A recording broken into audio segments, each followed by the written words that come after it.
Idineklara na po ng Department of Health na isa ng epidemic ito pong dami ng kaso ng dengue sa Metro Manila. Kaya naman nagbabala na ang DOH sa publiko na dapat mas maging maingat lalo na ngayong panahon ng tag-ulan. Madeline Villar Moratillo sa detalye. Umabot na sa epidemic threshold ang mga kaso ng dengue na naitala sa National Capital Region.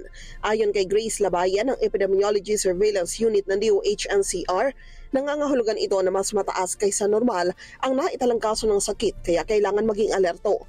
Mula anya Enero hanggang Oktubre 26 ng taong ito, nakapagtala ng 24,232 dengue cases sa Metro Manila. Mas mataas ito ng 34.47% kumpara sa naitala noong 2023. May 66 naman ang nasawi dahil sa dengue. Pinakamataas ang kaso ay naitala sa Quezon City, habang ang Pateros naman ang may pinakamataas na attack rate. Ang attack rate ay ang porsyento ng mga tao sa isang tukoy na lugar na tinamaan ng sakit.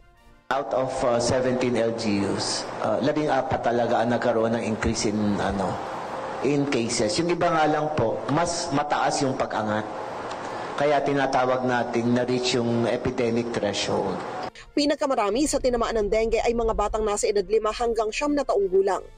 Bilang tugon, nagsasagawa na ng lecture ang DOH sa mga barangay at eskwelahan, lalo at mga school-age children ang karaniwang tinatama ng sakit.